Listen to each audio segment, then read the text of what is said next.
ನಮಸ್ಕಾರ, ನಾನು ಹೇಮಾ ರಮೇಶ್, ಮೈಸೂರಿನಿಂದ. ಶ್ರೀಮತಿ ಲಕ್ಷ್ಮಿ ಅವರು ತೋರಿಸ್ತಾ ಇರೋ ನಾಣ್ಯ ಸಂಗ್ರಹವನ್ನು ಪ್ರತಿ ಸಂಚಿಕೆಯಲ್ಲೂ ವೀಕ್ಷಿಸ್ತಾ ಇದ್ದೀರಲ್ವಾ. ಒಂದೊಂದು ಸಂಚಿಕೆಯು ವಿಭಿನ್ನವಾಗಿ ವೈಶಿಷ್ಟ್ಯವಾಗಿ ಇದೆ. ಹಾಗೆ ನಾಣ್ಯ ಸಂಗ್ರಹಗಳು ಬರೀ ನಾಣ್ಯಗಳಾಗಿರದೆ ಅದರ ಹಿಂದೆ ಅನೇಕ ವಿಷಯಗಳನ್ನು ಒಳಗೊಂಡಿದೆ. ನಮ್ಮ ಇತಿಹಾಸ, ಪುರಾಣ, ಸಂಸ್ಕೃತಿ, ಸ್ವಾತಂತ್ರ್ಯ ಹೋರಾಟಗಾರರು, ಹಾಗೆ ಸಾಧು ಸಂತರು, ಸಂಘಟನೆಗಳು, ಹೀಗೆ ಅದರ ವ್ಯಾಪ್ತಿ ಅಪಾರವಾಗಿದೆ. ಪ್ರತಿಯೊಂದು ಸಂಚಿಕೆಯನ್ನು ಕುತೂಹಲದಿಂದ ಕಾಯುವ ಹಾಗಾಗಿದೆ.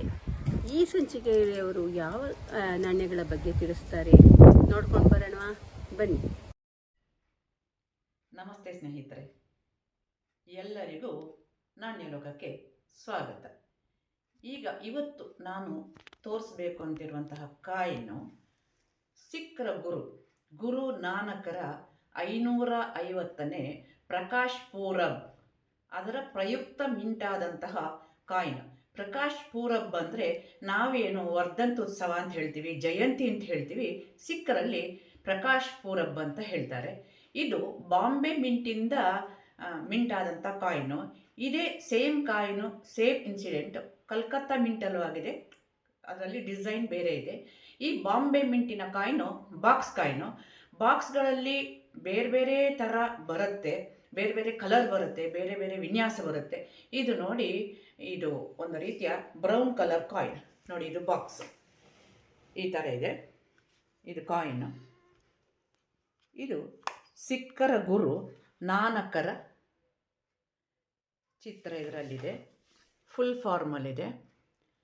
ಹಾಗೆಯೇ ಹಿಂದೆ 550ನೇ ಜಯಂತಿ ಆದ ಕಾರಣ 550ನ್ನು ವಿಶೇಷ ವಿನ್ಯಾಸದಲ್ಲಿ ಬಾಂಬೆ ಮಿಂಟು ಇದನ್ನು ಮಾಡಿದೆ.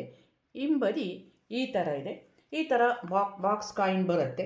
ಇದು ಗೊತ್ತು, ನೀವು ಈಗಾಗಲೇ ನೋಡಿದ್ದೀರಿ. ಈ ರೀತಿ ಬಾಕ್ಸಲ್ಲಿ ಬಂದಿದೆ. ಇದು ಬಾಂಬೆ ಮಿಂಟಿನ ಕಾಯಿನ್ ಸ್ನೇಹಿತರೆ. ಇದು ದೂರಸಂಚಾರ ನಿಗಮಕ್ಕೆ 150ನೇ ವರ್ಷ ತುಂಬಿದಾಗ ಬಂದಂತಹ ಕಾಯಿನ್ ನೋಡಿ. ಇದರಲ್ಲಿ ಹಳೆಯ ಮಾದರಿಯ ದೂರವಾಣಿ ಇದೆ, 100 ಮತ್ತು 2ರ ಬೆಲೆದು. ಆ ನಂತರ ಇಲ್ಲಿ ಬಹಳ ಸುಂದರವಾದ ಒಂದು ವಿನ್ಯಾಸ, ಮೊಬೈಲ್ ಹ್ಯಾಂಡ್ಸೆಟ್ಟನ್ನು ಹಿಡ್ಕೊಂಡಿರುವಂತಹ ಪಾರಿವಾಳದ ಚಿತ್ರ ಇದೆ ನೋಡಿ. ತಾಂತ್ರಿಕತೆ ಮುಂದುವರೆದ ಸಂಕೇತ. ಹಳೆಯ ಫೋನ್ನ ಬದಲಾಗಿ ಮೊಬೈಲ್ ಹ್ಯಾಂಡ್ಸೆಟ್ಟನ್ನು ಉಪಯೋಗಿಸಲಿಕ್ಕೆ ಶುರು ಮಾಡಿದ್ದನ್ನು ಸಂಕೇತವಾಗಿ ತೋರಿಸ್ತಾ ಇದೆ ಈ ಪಾರಿವಾಳ ಅಂದರೆ ಸುದ್ದಿವಾಹಕ, ಟೆಲಿಫೋನ್ ಕೂಡ ಹಾಗೆ ಸುದ್ದಿವಾಹಕ. ಆ ಚಿತ್ರ ಇದರಲ್ಲಿದೆ. ಈಗ ನಾನು ತೋರಿಸ್ತಾ ಇರುವಂಥದ್ದು MMTCಯಿಂದ ಮಿಂಟಾದಂತಹ ಕಾಯಿನ್. ಇಂಡಿಯಾ ಗೌರ್ಮೆಂಟ್ದು ಅಲ್ಲ, ಆದರೆ ಗೌರ್ಮೆಂಟ್ನ ಸಹಯೋಗ ಇರುವಂತಹ ಕಂಪನಿ. MMTC ಅಂತ ಅಂದರೆ minerals and metals trading company ಅಂತ. ಬಹಳ ಬೆಲೆ ಬಾಳುವಂತಹ ಮೆಟಲ್ಸ್ನ ಇದು ವ್ಯಾಪಾರ ಮಾಡುವಂಥದ್ದು. ಇದು ಗಣೇಶ ಚತುರ್ಥಿಯ ಸಂದರ್ಭದಲ್ಲಿ ಮಿಂಟಾದಂಥ ಕಾಯಿನು ಬಾಕ್ಸಲ್ಲಿ ಬರುತ್ತೆ ನೋಡಿ. ಈ ಥರ ಇದೆ. ಗಣೇಶನ ಸುಂದರವಾದ ಚಿತ್ರ ಇದರಲ್ಲಿದೆ.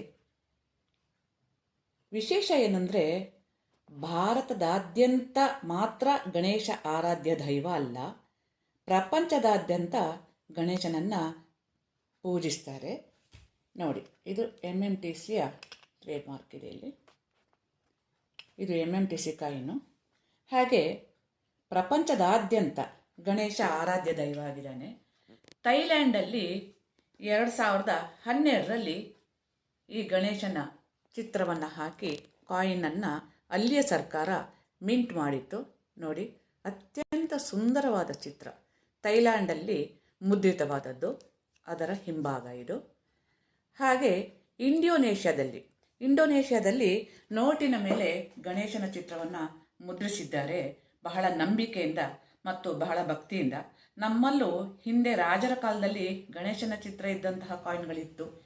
ದುರ್ದೈವವಶಾತ್ ಈಗ ಅಂತಹ ಕಾಯಿನ್ಗಳು ಇಲ್ಲ. ಈ ಕಾಯಿನನ್ನು 2010ರಲ್ಲಿ ಭಾರತ ಮುದ್ರಿಸಿತ್ತು.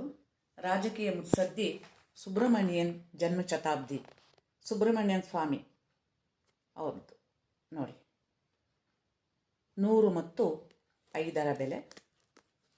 ಇಲ್ಲಿ ಅವರ ಭಾವಚಿತ್ರ ಇದೆ.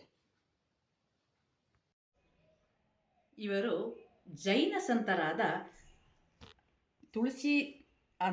ತುಳಸಿದಾಸ್ ಜನ್ಮ ಶತಾಬ್ದಿ ಅಂತ ಹೇಳಿಬಿಟ್ಟು ಅವರ ಸ್ಮರಣಾರ್ಥ ಭಾರತ ಸರ್ಕಾರ 20 ಮತ್ತು 5 ಕಾಯಿನ್ಗಳನ್ನು ತಂದಿದೆ. ಮತ್ತು ಭಾರತದಾದ್ಯಂತ ಇವರು ಜೈನ ಧರ್ಮವನ್ನು ಪ್ರಚಾರ ಮಾಡಿದ್ದಾರೆ ಮತ್ತು ಮೌನವ್ರತದ ಸಂಕೇತವಾಗಿ ಬಾಯಿಗೆ ಬಟ್ಟೆಯನ್ನು ಕಟ್ಟಿದಂತಹ ಒಂದು ಭಂಗಿ ಇದರಲ್ಲಿದೆ. ಇದು ನೋಡಿ. ನೋಡಿದ್ರಲ್ವಾ ಈ ಸಂಚಿಕೆಯಲ್ಲಿ ಅವರು ತೋರಿಸಿದ ನಾಣ್ಯಗಳನ್ನು ಎಷ್ಟು ವಿಭಿನ್ನವಾಗಿ ವೈಶಿಷ್ಟ್ಯವಾಗಿವೆ ಅನ್ನೋದು ನಿಜ ಅಲ್ವಾ ನಾನು ಹೇಳಿದ ಹಾಗೆ. ಮತ್ತೆ ಯಾವ ನಾಣ್ಯಗಳನ್ನು ನಮಗೆ ತೋರಿಸ್ತಾರೆ ಅನ್ನೋ ಕುತೂಹಲ ನನಗೂ ಇದೆ, ನಿಮಗೂ ಇದೆ. ಆದರೆ ಅದಕ್ಕಾಗಿ ನಾವು ಮುಂದಿನ ಸಂಚಿಕೆಯವರೆಗೆ ಕಾಯಬೇಕಿದೆ. ನಮಸ್ತೆ.